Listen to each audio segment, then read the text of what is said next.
In Soviet Estonia, calls for independence, broadcast on local television. You want me to join you on my knees, but I don't want to do this. I want to remain myself, and our people want to be themselves. In Warsaw, a live television debate between Lech Wałęsa of the Solidarity Union and a Communist Party official.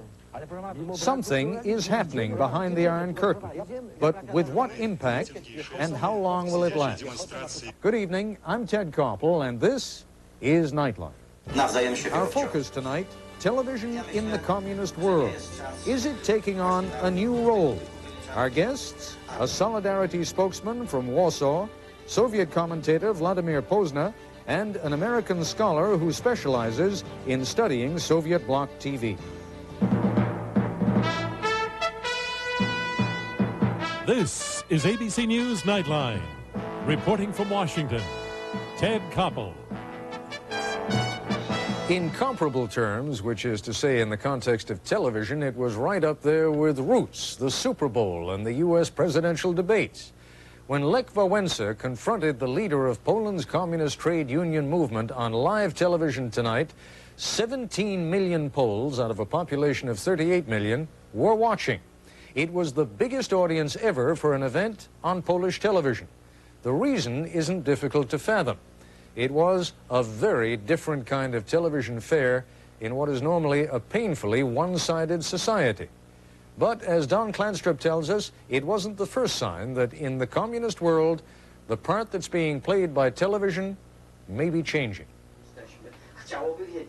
Talk about suspense. 17 million Poles, nearly half the country's population, glued to their TVs, watching as Lech Wałęsa, leader of the outlawed Solidarity Trade Union, debated live on national television Alfred Miodowicz, a member of the country's ruling Politburo. Pleading for government recognition of solidarity, Wałęsa warned time is running out, that the drive for greater freedom must begin now.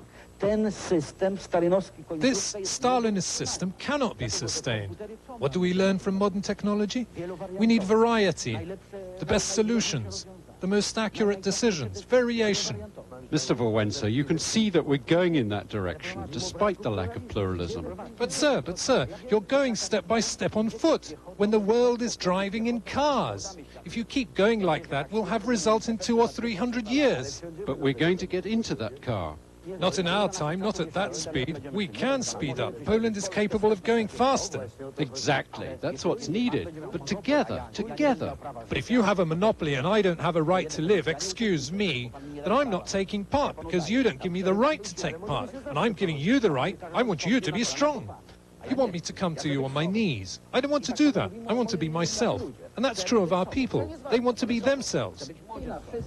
The debate itself was unprecedented and represented the first appearance of Wałęsa on Polish TV since 1983. The question is, why? A new openness? Why would authorities allow someone they recently considered to be a non-person appear live on national TV?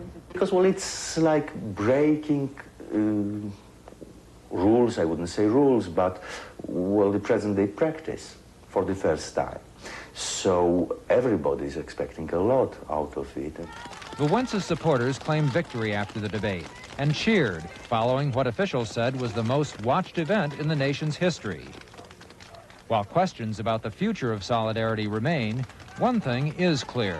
Rules are being changed, if not broken, in terms of television programming and reporting, not just in Poland, but throughout the Eastern Bloc.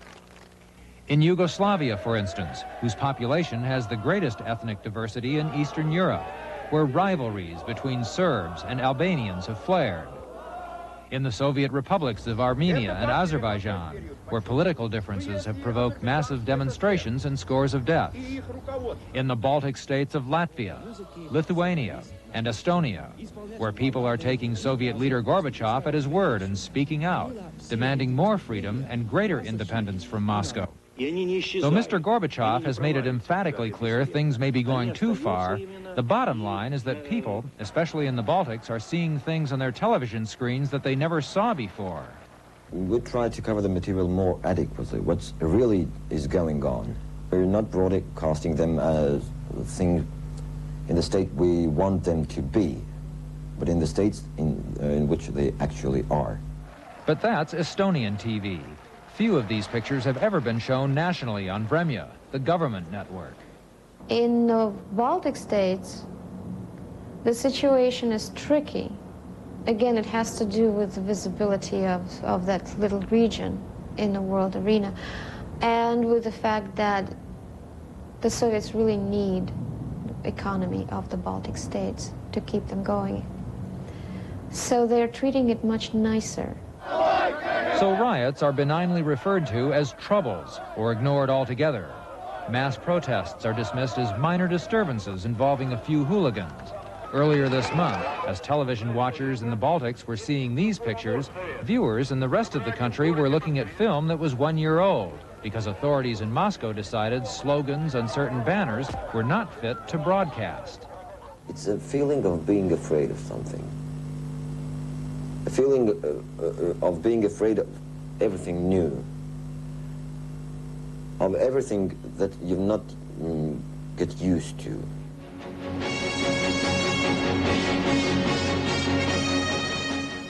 Not that Vremya or Soviet Central Television hasn't shown something being wrong. It has, as evidenced by this scene of Mr. Gorbachev being heckled by angry workers. Okay, comrades, I understand your complaints, what you're driving at. But in Armenia, where some of the worst violence has taken place, Vremya is now being called Vrenyao, which means lie. What kind of lie? Well, here's what happened as angry crowds clashed over whether the autonomous district of Nagorno-Karabakh should be returned to Armenia. But what did viewers around the rest of the country see? A travel documentary portraying the region as a paradise of culture, creativity, and contentment. We've climbed these Armenian mountains to touch with our own hands the clouds. It's nonsense, of course. We were even laughing in Tallinn when we saw this Vremya news program from Moscow, and we saw that Armenians and Azerbaijanis were working together and they were very happy. We knew at once something is going on there again.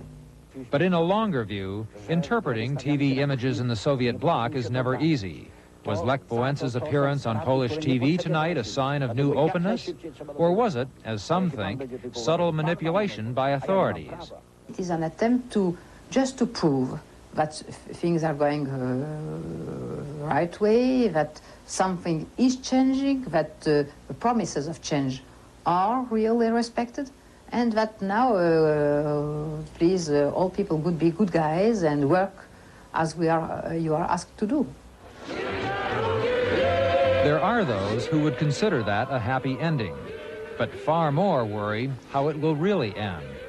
Does the promise of Perestroika represent a permanent flowering? Or is it, as many fear, just another Prague spring doomed to wither? This is Don Kladstrup for Nightline. When we come back, we'll be joined by Soviet commentator Vladimir Posner and by Janusz Onyszkiewicz, national spokesman for the Solidarity Union in Poland. This is ABC News Nightline, brought to you by Acura.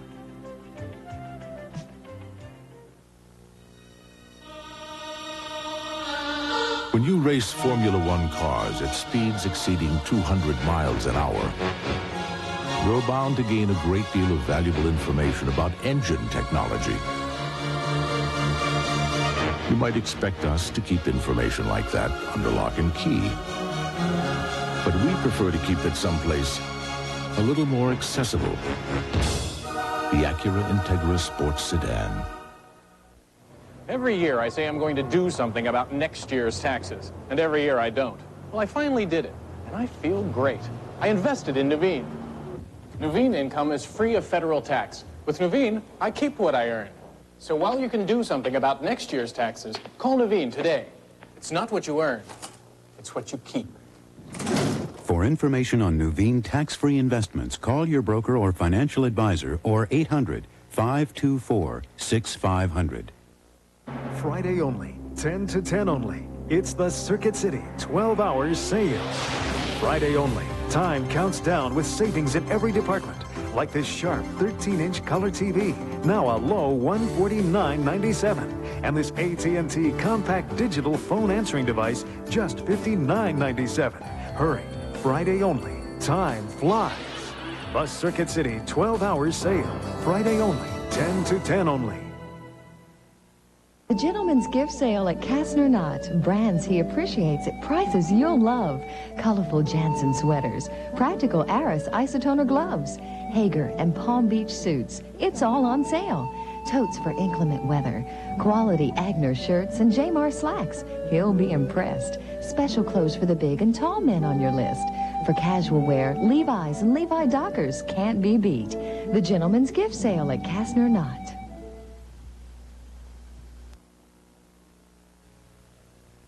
Tomorrow on the American agenda, shocking evidence. The Army bought these vehicles for billions, knowing some were dangerously defective. Watch ABC's World News Tonight with Peter Jennings. Vladimir Posner, who is with us now from our Chicago bureau, has frequently presented the Soviet point of view on American television, from the Brezhnev to the Gorbachev regimes. Mr. Posner broadcasts on Soviet television and radio and is presently host of Sunday Evening with Vladimir Posner, the first Soviet talk show. He is presently on a visit to the United States. Janusz Onyszkiewicz, who joins us from Warsaw, is the official national press spokesman for the Solidarity Union, as well as being a senior lecturer at Warsaw University. Give us a quick fill-in, if you would, of the impact, as you see it, of today's extraordinary debate. Would you, Mr. Januszkiewicz? I think that first of all, one should say what was the purpose of this debate from the point of view of the authorities and from our point of view. It looks to us that authorities and Mr. Miodowicz, the head of the official trade unions, wanted to destroy the myth of Lech Wałęsa. They wanted to show him as somebody rather simple, as kind of a clown, a parrot, a person who say one thing, then say something else, who is not a genuine leader. And by this action, they wanted more or less to substitute Mr. Miodowicz as somebody who is seen as a person people in Poland should identify with. That failed completely. I think Wałęsa proved once more that he is a genuine, popular leader with charisma. He was very convincing. He spoke very openly, using quite a different language than Mr. Miodowicz, the head of the official trade unions and also the member of Politburo of Polish Communist Party. Let me interrupt you only for one moment, because the thrust of our program tonight is to try to get a sense of what impact the media and the new way that media seems to be being used in the Eastern Bloc now, what impact that is having. So let me ask you, in that sense, there was a huge audience tonight, a huge television audience, I'm told. I mean, I gather some pre-broadcast estimates were that as many as 60% of the adult population would be watching this debate. Seeing it on television, what particular impact do you think that had? I think it will have a big impact. First of all, it will more or less destroy this propaganda presenting Wałęsa as somebody simple and rather silly. The second thing, from our point of view, more important, is rather positive. It means Wałęsa will get across with his message to people who lost the contact with Solidarity, who have no contact with our underground press, with Western broadcastings. So it will sort of throw them out of their apathy. We simply think that this debate will help tremendously to build again the position Solidarity should have.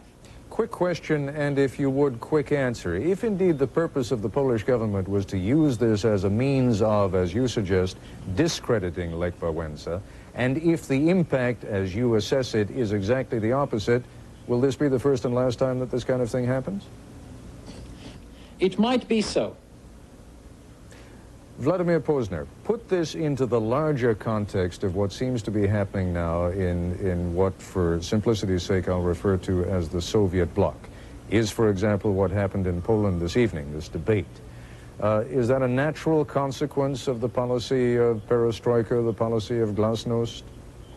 Well, I don't think it is happening in what you call the Soviet bloc, and therefore I can't say that it's a logical consequence. Some of the socialist countries of Eastern Europe seem to be very much for Perestroika. Some seem to be very much against it. And I don't think you can make a uniform answer to that. So, well, again, specifically what I'm referring to is what appears to be an opening in the media. We are seeing more media coverage in Yugoslavia. We're seeing more media coverage in Poland. We're seeing, you know, we'll get to the Soviet Union in a moment. I don't know, for example, whether it's happening in Romania, Bulgaria, East Germany. Exactly, right. So we're seeing it, as you say, in Yugoslavia, but I think we've been seeing it in Yugoslavia for a long time. I'm not a judge on Poland, and I can't say whether... So definitely this debate is news for Poland, but I think that it's been a relatively open media. I say relatively. But a lot of other socialist countries have not gone that way at all. So to say that what we're seeing is a result of the way the media have changed in the Soviet Union, I think is premature. Well, I'm looking at the media, and I'm a little worried about losing our satellite to Warsaw, so let me throw the question to Mr. Januszkiewicz. I'm looking at what's happening in the media as being, in some sense, a symptom or a symbol of what is happening throughout what we refer to as the Eastern Bloc. Do you agree with that? Well, I would agree, but I would not rather be happy of seeing Polish situation being repeated in other places. In Poland, we have a lot of talks, but very little action. What we need is not just empty debate, a lot of hot air. We need some political movements, political openings. No, you're not referring to what happened earlier this evening as empty debate. I mean, that is a significant event, is it not, that this thing can happen live in the full sight of the Polish people? It is an event, but what we really need is kind of new legal situation, new institutions, changing in the system of our institutions of our public life. And that's something we are still waiting for. All right, we're going to take a quick break. When we come back, we'll be joined in our discussion by an American student of television in the Communist bloc, who has also been a direct participant in Soviet TV, Ilona Klup of Columbia University's Harriman Institute for the Advanced Study of the Soviet Union. Here are 3 popular ways to drive a screw.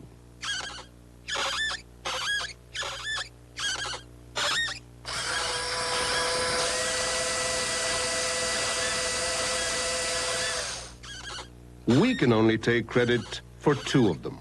The Skill Twist and the new Skill Super Twist, part of the complete line of cordless power tools from Skill at hardware stores and home centers. After you've produced the yearly report in record time and made color part of your winning proposal, you'll know why Canon is the most popular copier in America. From personal to color laser copying, the choice is Canon. Up to $1,000 cash back on a Subaru is worth more because Subaru has the best-selling import wagon in America. Because the Subaru Justy is the lowest-priced four-wheel drive passenger car in America. Up to $1,000 cash back from Subaru means a great deal on a great car. Explore Wilson County, the best of 2 worlds. If you care, we care about you and your success. At Cumberland University, you can study for a business career, prepare to be a teacher, major in liberal arts, or get a master's degree in education. Cumberland provides the best of 2 worlds by being small enough to let you be an individual, yet large enough to give you a complete education. Explore Wilson County was brought to you by Cunningham Motors in Lebanon. A lot of folks still think buying a new car is a gamble. But those who've come to Cunningham Motors know that they always deal your way. Cunningham takes all the risk out and puts you in the car or truck you need at a price you can afford. When you want a new Pontiac, Chrysler, Plymouth, or great GMC truck, come to Cunningham, where a good deal is never a gamble. You can count on Cunningham. Count on Cunningham. Highway 70 West in Lebanon. It's C.E. Hardeman Appliance Santa Saver Sale, and now's the time when you'll save big on GE home appliances. Just look at this Santa Saver. GE's Deluxe 17.7 no-frost refrigerator, Santa Saver priced only $4.98, or GE's 5-cycle under-counter dishwasher at only $2.48. And it's your choice on this GE 30-inch range or heavy-duty large-capacity washer at only $2.98. now at C.E. Hardeman Appliance, 1248 South Gallatin Road in Madison. America's worst enemy may be our own weapons. So on some of those missiles, they're not sure whether they'll hit Washington or Moscow. The business of defense, flaws in the shield, Thursday. Tomorrow, the latest word from NASA on the shuttle launch. Plus Golden Girl Bea Arthur, she's starring in a new TV movie. And Paul Simon tomorrow on Good Morning America. Ilona Klupt is a graduate student at the Harriman Institute at Columbia University who spent 2 years as director of the Institute's working group on Soviet television, which monitors Soviet broadcasts. Since last spring, she's been part of a team of Columbia University students which travels to Moscow periodically to take part in an international student TV game show called What, When, and Where. Ms. Klupt, who joins us in our New York studios, is writing a thesis on the socialization of children through Soviet TV. Put that aside for a moment and talk to us about the symbolism that I was talking about a moment ago. To what degree should we derive any encouragement from what seems to be a liberalization of television, radio, the media in general, not only in the Soviet Union, but in some of the Eastern Bloc nations? Well, you can certainly talk about some liberalization in television and in media in general in the Eastern Bloc.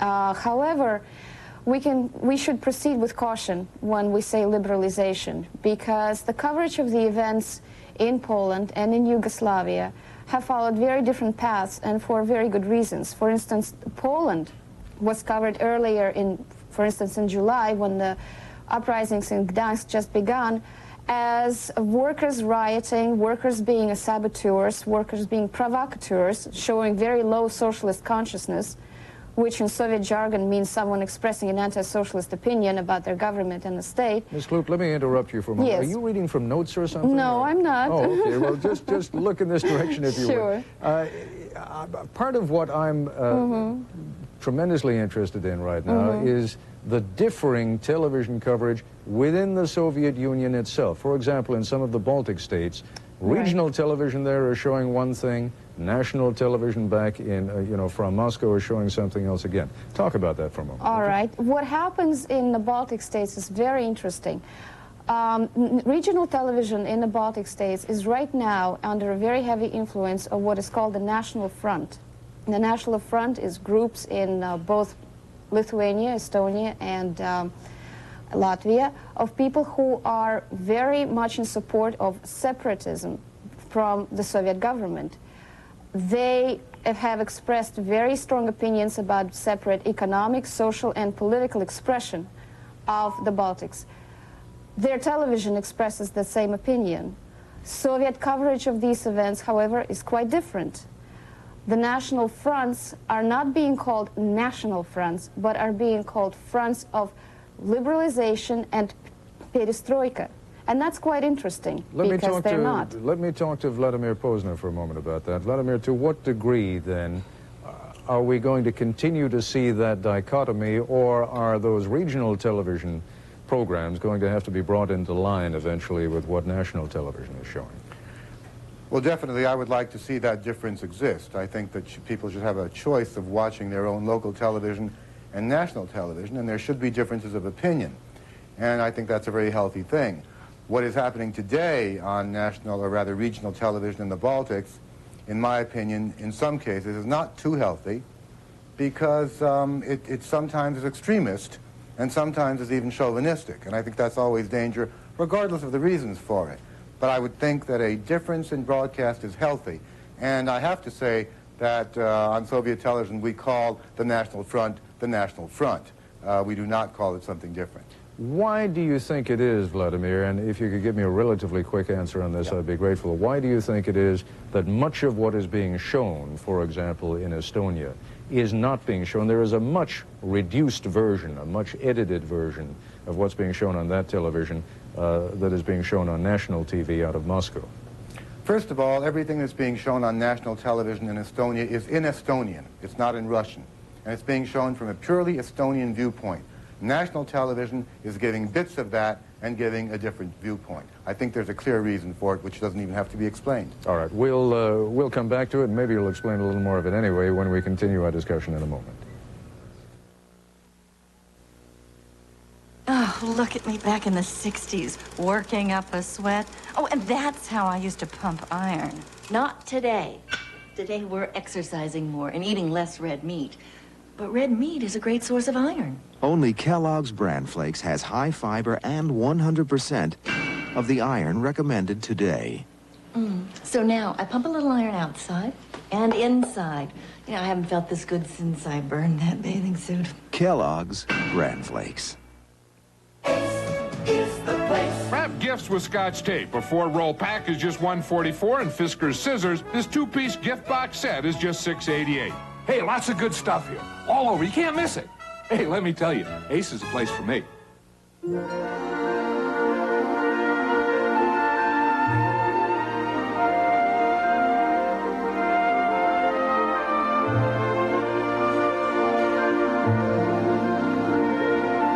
all of life's celebrations and all of love's languages, only a diamond says forever.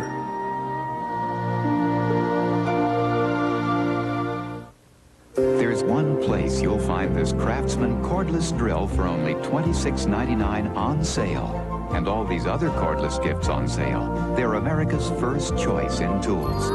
Craftsman, only at Sears. I'll go look at the stereos.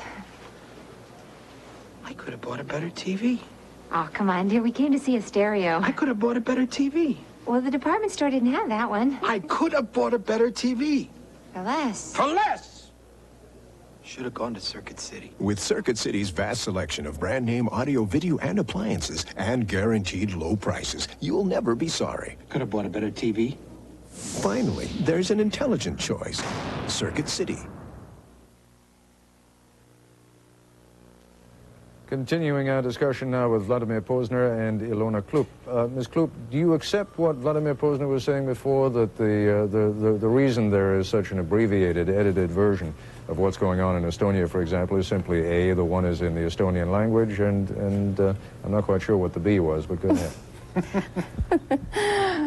No, I cannot say that I can agree with that fully, because despite the fact that Estonian broadcasting is in Estonian, when the Russian version of the broadcasting comes in, it simply portrays a very different picture. The National Front in Estonia is asking for greater liberalization from the Soviet domination in education, in literature, in politics, and in economics. When the same thing is being portrayed in Soviet television as simply a call for greater freedom and perestroika and democratization of society, basically coined phrases used in Soviet television and media today. Anyway, it's a very different picture. Vladimir? It shows a very different picture. No, that's not true. Point number one, what is being said about Estonia on Soviet television, and I say Soviet meaning Central television, is that in Estonia there's a desire almost to cede from the Soviet Union, to be utterly independent, and in fact that a decision has been passed by the Supreme Soviet of Estonia that contradicts the Soviet Constitution. No one is hiding the fact that in Estonia there's a strong movement to totally be free of any kind of influence from Moscow. Incidentally, Estonia is also Soviet. So when you say Estonians want to be free from Soviet, you're actually making a mistake. What they want to be free from is central government based in Moscow. And that's being said clearly on Soviet television. I assume there is still, in some of those Baltic states, a truly nationalistic movement that is driving some of this. Absolutely. There is a very nationalistic movement, and even in some points a chauvinistic movement. And it's very much there, and it's not being hidden. All right. I thank all of you very much for joining us. In the interim, we have lost our satellite feed to Warsaw, so I'm not able to thank Mr. Januszkiewicz directly, but my thanks to Ilona Klup and also to Vladimir Posner. That's our report for tonight. I'm Ted Koppel in Washington. For all of us here at ABC News, good night. This has been Nightline.